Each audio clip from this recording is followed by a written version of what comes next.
name's Chris. I'm the Rustic Caveman. Today's topic is quite a bit different and definitely not a pleasant one. So if you're not in my age group, I would completely understand if you decided to skip this one. There's been some, we've had some medical issues in the family in the last 2 weeks. And sorry for all the background noise. I'm in the vending area of the hospital. In the last 2 weeks, we've had to learn some new terms. We've had to learn what comfort care with arrest is. I've got notes here, that's why I keep looking down. And just to let you know, comfort care with arrest is basically all of the life-saving medication continues, but they add in a little bit more pain management, a little bit more comfort care. The next level down is just plain comfort care. At that point, they remove the life-saving medications like statins, other blood pressure stuff, that kind of things. Keep hitting the table and the camera bounces around. And we also had to learn what hospice was and what the difference between hospital care and what hospice care is. And basically it boils down to hospital care that's within the hospital itself is designed to save lives. The care for hospice is designed to ease suffering and make the passing more comfortable.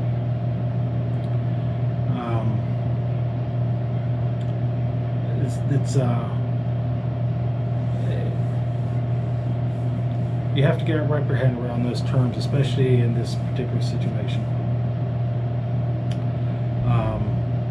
We are currently in hospice care, so we're working through that.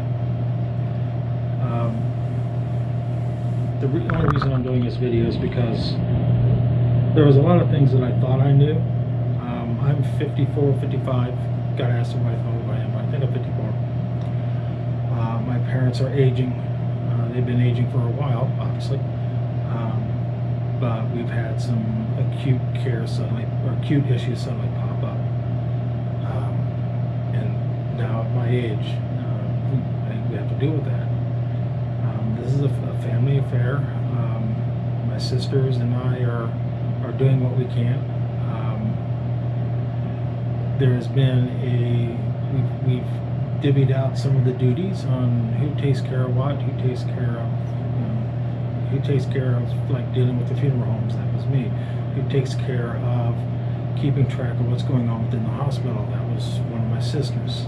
So we divvied up the chores a little bit, just to make it easier for all of us to deal with it, to work with it. Going to a funeral home, I always hear that funeral costs are really expensive, and they are. I was really blown away by how the funeral homes divvy out their pricing, how much it was for everything that they would do, everything from picking up your loved one from the hospital and bringing them to the funeral home cost X number of dollars. Embalming, X number of dollars. Preparing, making them presentable costs X number of dollars for this. Like makeup and hairstyling and all that's a separate cost. Every one of those is a separate cost. As the family, you get to choose and pick what costs you want to add on to that, ancillary, like flowers, or if you want memorial books or anything like that. Those are all additional costs. Some of them are just automatic. If a loved one is going to have an open casket, then they have to be embalmed. If they are going directly to a crematorium, they don't. But anytime you add a public component, then you have to go through the embalming process and the cost from there. If you're going to have a viewing where it's an open casket viewing, and then following the viewing your loved one is going to the crematorium, then in some funeral homes you have to buy that casket. That casket could be anywhere from $850 up to tens of thousands. Some of the funeral homes have essentially a rent-a-casket. It's a very nice casket, but like the bottom of the casket's cut out, and the crematorium box is underneath of it, and so you're only renting the use of that casket, and that's in some cases quite a bit cheaper. In other cases, I found that it was not much different than just buying a cheap casket. Again, that was rather surprising to me. If you're adding, the cost of the there's a cost of the car transport back and forth. There's a cost of the preacher, whoever is doing the ceremony. If there's multiple costs. Those are things that I never really thought about before, and now suddenly I am faced with trying to figure what all that means.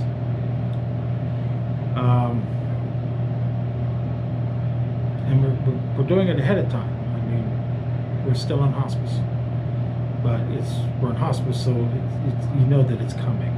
It's going to be here. I can tell you that the nursing care in this particular hospital, you can guess which one it is fantastic. The nurses are absolutely going out of their way to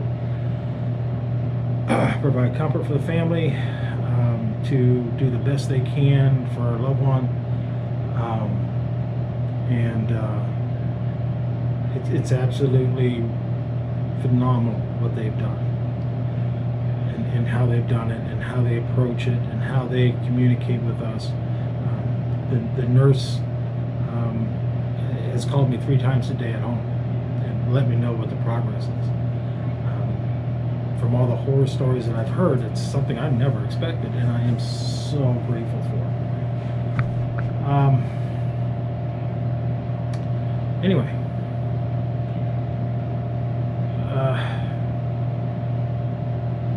just wanted to go. This is just a video that kind of goes over some of those surprises that I had. I know that I don't know all of it because my sister took care of quite a bit of the.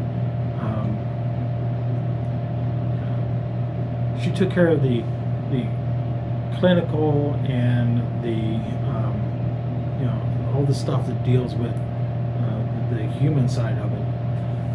My job fell more to logistics and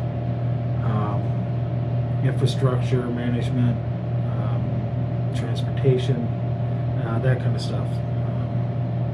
Finding information if we needed it. Going to funeral homes. So that's kind of how it went. If you have questions, you can go ahead and put it in the comments. I'm probably not going to spend a whole lot of detail talking about things. I'm also not asking for a whole bunch of well wishes and that kind of thing in the comments either. I really don't need that. But if you're my age, maybe older, maybe younger, and you're faced with a similar situation, just be ready for a bunch of things that you just didn't expect. It's hard to. It helps if somebody has already talked about it beforehand. We knew what the wishes were. We knew what needed to be done, what they wanted done, which made things quite a bit easier. My sisters and I have had the open conversation about this with my parents, so that we knew what each one of them wanted when the time came, and that really made things a lot easier. So if you have the opportunity, then I would hope that you have already done so. If not, make it an issue. Do it. Have the conversation. It's not comfortable, but it's important. When I was asked certain questions, I was able to answer them with confidence that that is what they wanted, and that made a big difference.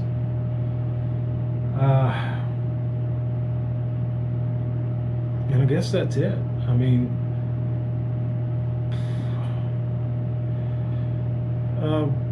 comments and things like that from, friends and family, putting it out there on Facebook, it's very risky. You are opening yourself up to, especially if there's a surviving parent, you're opening yourself up to them being called for scam calls, because all that information is in the obituary, and it doesn't take much to figure out. I mean, you just go to the white pages and look up the name, and you got a phone number. If there's 4 or 5 of them, a scammer will call 4 or 5 of them and find the actual person, and then they'll make all kinds of interesting offers. Everything is, we'll help you do this, we'll help you do that. We'll sell you a beach house in Florida. Anyway, there's all kinds of scams. So that's one thing to look out for, is the surviving parent or the adult children will have to deal with additional fraud and things like that. Other things to consider is the checking account have a survival clause in it. So if one parent dies, the other one needs a joint account. Both of them have access, and both of them have a survivorship clause. Property deeds, survivorship clause. Hopefully they have already been to a lawyer and they've got their affairs in order. And there's a lot of different things we learned about that process, even though I've been out of most of that.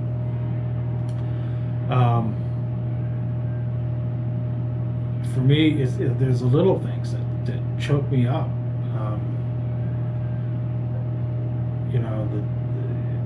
Just a bunch of different things that's hard to get past, and it catches you out of nowhere.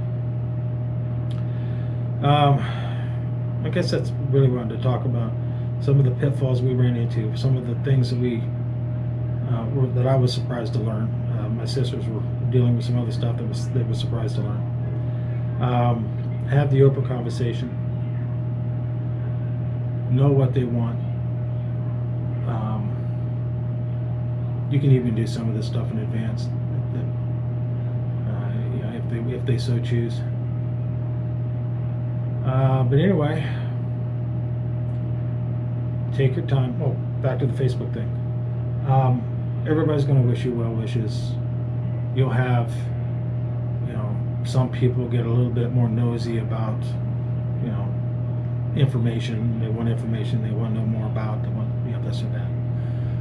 In our case, we had someone who used to be a friend, has had some issues where they get in bed with drama, and it's become a problem. We've had and they don't seem to understand when leave us alone doesn't work. So you may run into that. That is something to be aware of. But anyway, take things as they come. Do the best you can. Answer the questions. Spend time. We spend an awful lot of time just sitting there around the bed. And that's okay. Sometimes we start joking about different stuff that, that this person would hate. But it helps too. It's okay. Everybody grieves in their own way, and it's okay. Anyway, I just wanted to put the video out there because there were some things that caught me by surprise, that if I can help somebody through this situation, I hope that I can. I hope that this little bit kind of gives somebody a little bit of insight. Some folks my age have already gone through this, so it's not a big surprise for them. I've been insulated from it quite a bit. So anyway, I'm gonna go ahead and call this video done.